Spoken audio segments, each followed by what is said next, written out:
Friends, ಈ ತಮ್ಮನೇಲಿರುವ ವಿಡಿಯೋನ ನೀವು ಎಲ್ಲರೂ ನೋಡಿರ್ಬೋದು, ನೋಡದೇನೂ ಇರ್ಬೋದು. ಇದು ನಾವು ವರ್ಷಕ್ಕಾಗುವಷ್ಟು ಮಾವಿನಕಾಯಿನ ಸ್ಟೋರ್ ಮಾಡುವಂಥ ವಿಡಿಯೋ. ನೋಡಿಲ್ಲ ಅಂದರೆ ನೋಡಿ. ಇದನ್ನು ಬಳಸ್ಕೊಂಡು ಯಾವ ಅಡುಗೆನ ಮಾಡ್ತೀರಾ ಅಂತ ಒಬ್ಬರು ಕೇಳಿದರು. ಹಾಗಾಗಿ ಇವತ್ತು ಕೊಚ್ಚು ಮಾವಿನಕಾಯಿ ಗೊಜ್ಜು ಅಂದರೆ ಬೂತ್ ಗೊಜ್ಜನ್ನು ಯಾವ ರೀತಿ ಮಾಡೋದು ಅಂತ ಹೇಳ್ತೀನಿ. ನೀವು ಕೂಡ ಮಾಡ್ಬೋದು. ಹೇಗೆ ಮಾಡ್ತೀರಾ ಅಂತ ಕಾಮೆಂಟ್ ಮಾಡಿ. ಒಬ್ಬೊಬ್ಬರು ಒಂದೊಂದು ರೀತಿಯಲ್ಲಿ ಒಂದೊಂದು ಅಡುಗೆಗಳನ್ನ ಮಾಡ್ತಾರೆ. ಹಾಗಾಗಿ ನಾನು ಯಾವ ರೀತಿಯಲ್ಲಿ ಈ ಬೂತ್ ಗೊಜ್ಜನ್ನು ಮಾಡ್ತೀನಿ ಅನ್ನೋದನ್ನು ಹೇಳ್ತೀನಿ. ಹಾಗೆ ನೀವು ಯಾವ ರೀತಿಯಲ್ಲಿ ಮಾಡ್ತೀರಾ ಅಂತ ಕಮೆಂಟ್ ಬಾಕ್ಸಲ್ಲಿ ಕಾಮೆಂಟ್ ಮಾಡಿ. ಇನ್ನೂ ಸಬ್ಸ್ಕ್ರೈಬ್ ಮಾಡದೆ ಹೋದರೆ ನನ್ನ ಚಾನಲ್ನ ಸಬ್ಸ್ಕ್ರೈಬ್ ಮಾಡಿ, ಒಂದು ಲೈಕ್ ಮಾಡಿ. ಒಂದು ಲೈಕ್ ಮಾಡೋದ್ರಿಂದ ನೀವು ನನಗೆ ಮತ್ತಷ್ಟು ಪ್ರೋತ್ಸಾಹ ಕೊಟ್ಟಾಗುತ್ತೆ. ಹಾಗಾಗಿ ಲೈಕ್ ಮಾಡಿ.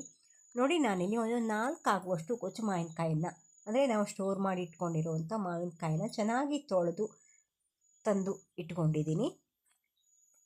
4 ಸಾಕಾಗತ್ತೆ. ಒಂದು 2 ಜನಕ್ಕೆ 2 ಹೊತ್ತಿಗೆ ಸಾಕಾಗತ್ತೆ. ಅಂದರೆ ಇದು ತುಂಬ ಹುಳಿ ಇಲ್ಲ, ಹಾಗಾಗಿ ನಾನಿಲ್ಲಿ 4 ತೊಗೊಂಡಿದ್ದೀನಿ. ಮತ್ತು ಅದರೊಳಗಡೆ ಗುಳ ಕೂಡ ಜಾಸ್ತಿ ಇಲ್ಲ, ಹಾಗಾಗಿ 4 ಬೇಕಾಗತ್ತೆ ನನಗೆ.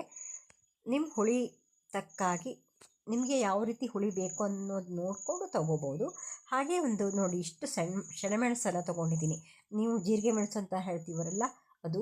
ನೀವು ಬೇಕಾದರೆ ಯಾವ ಮೆಣಸು ಬೇಕಾದರೂ ತೊಗೊಳ್ಳಿ. ನಾನು 1 ಹಿಡಿ ಆಗುವಷ್ಟು ಕಾಯಿ ತುರಿನ ತಗೊಂಡಿದ್ದೀನಿ. ನೋಡಿ, ನಾನು ಇಲ್ಲಿ ಉದ್ದಿನಬೇಳೆ ಏನೂ ಫ್ಲೇವರ್ಗಾಗಿ ಬಳಸಿಲ್ಲ.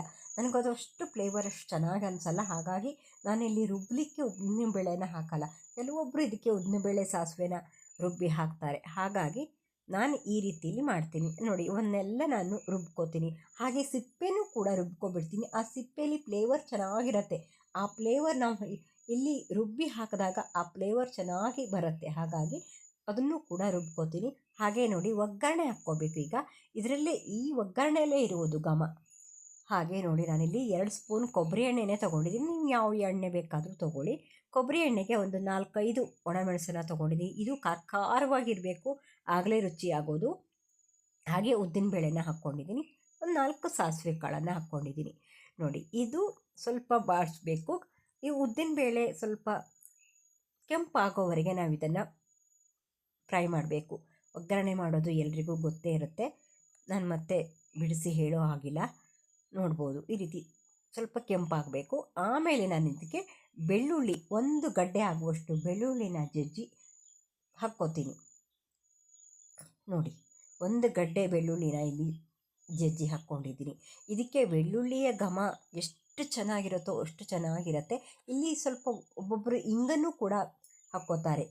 ಬೆಳ್ಳುಳ್ಳಿ ಜೊತೆಗೆ ಇಂಗನ್ನು ಕೂಡ ಹಾಕ್ತಾರೆ, ಅದು ಕೂಡ ಚೆನ್ನಾಗಿರುತ್ತೆ. ಅದನ್ನು ನಾನು ಇದೇ ರೀತಿ ಮಾಡೋದು, ಇಂಗನ್ನು ಹಾಕಲ್ಲ. ಹಾಗೆ ಮತ್ತು ಇದಕ್ಕೆ ಕರಿಬೇವು ಮತ್ತು ಏನೂ ಹಾಕಲ್ಲ. ಹಾಗೆ ನೋಡಿ, ನಾವು ಈಗ ಅದನ್ನು ಒಗ್ಗರಣೆನ ಮಾಡಿಟ್ಕೊಂಡಿದ್ದೀವಲ್ಲ, ಅದಕ್ಕೆ ನಾವು ರುಬ್ಬಿರೋ ಅಂಥ ಮಿಶ್ರಣವನ್ನು ಕೂಡ ಹಾಕ್ಕೋಬೇಕಾಗತ್ತೆ. ನಾವು ಮೊದಲೇ ರುಬ್ಬಿರುವಂಥ ಮಿಶ್ರಣವನ್ನು ಬದಿಗಿರಲಿ. ನೋಡಿ, ಈಗ ಈ ಮೆಣಸನ್ನೆಲ್ಲ ನಾನು ಒಣಮೆಣಸನ್ನು ಕೂಡ ಚೆನ್ನಾಗಿ ನೋಡಿ ಈ ರೀತಿ ಹಿಟ್ಟಿಟ್ಟಾಗೋ ಹಾಗೆ ಸ್ವಲ್ಪ ಕ್ರಷ್ ಮಾಡ್ಕೋತೀನಿ. ಅದು ಫ್ಲೇವರ್ ಬಿಟ್ಟಾಗ ಮತ್ತೊಂದಷ್ಟು ಚೆನ್ನಾಗಿರುತ್ತೆ.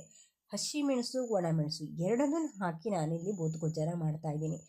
ಬರೀ ಕೆಂಪು ಮೆಣಸಲ್ಲೇ ಕೂಡ ಬೂದುಗೊಜ್ಜನ ಮಾಡ್ತಾರೆ, ಬರೀ ಹಸಿ ಸೆಣಮೆಣಸನ್ನು ಹಾಕಿ ಕೂಡ ಮಾಡ್ತಾರೆ. ಅದು ಒಂದೊಂದು ರೀತಿಯಲ್ಲಿ ಅದು ಒಂದೊಂದು ಟೇಸ್ಟನ್ನು ಕೊಡುತ್ತೆ. ಇವತ್ತು ಈ ರೀತಿಯಲ್ಲಿ ಮಾಡಿ ನೋಡಿ. ಇನ್ನೊಂದು ದಿನ ಬೇಕಾದರೆ ಕೇಳಿ, ಮತ್ತೊಂದು ರೀತಿಯಲ್ಲಿ ಹೇಗೆ ಮಾಡೋದು ಅಂತ ನಾನು ನಿಮಗೆ ಮಾಡಿ ತೋರಿಸ್ತೀನಿ. ಹಾಗೆ ನೋಡಿ, ಅದನ್ನೆಲ್ಲ ಹಾಕಿ ಅದಕ್ಕೆ 1 ಸ್ಪೂನು ಸಿಹಿಯಾದ ಮೊಸರನ್ನು ಹಾಕಬೇಕು. 1 ಹುಟ್ಟು, 1 ಸೌಟು, ಏನಂತೀರಾ ಅಂತ ಕಮೆಂಟ್ ಮಾಡಿ. ನೋಡಿ, 1 ಅಥವಾ 2 ಸ್ಪೂನ್ ಆಗುವಷ್ಟು ನಾನಿಲ್ಲಿ ಮೊಸರನ್ನು ಹಾಕ್ಕೋತೀನಿ. ಮೊಸರು ಹಾಕದೇ ಹೋದರೆ ಅಷ್ಟೊಂದು ರುಚಿ ಅನಿಸಲ್ಲ. ಮೊಸರು ಹಾಕಲೇಬೇಕು ಈ ಬೂದುಗೊಜ್ಜಿಗೆ. ಹಾಗೆ ಇದು ಅನ್ನದ ಜೊತೆ ತುಂಬ ರುಚಿಯಾಗಿರುತ್ತೆ. ಫ್ರಿಜ್ಜಲ್ಲಿ ಇಟ್ಕೊಂಡು ನೀವು ಮಾರನೇ ದಿವಸ ಕೂಡ ಯೂಸ್ ಮಾಡ್ಬೋದು.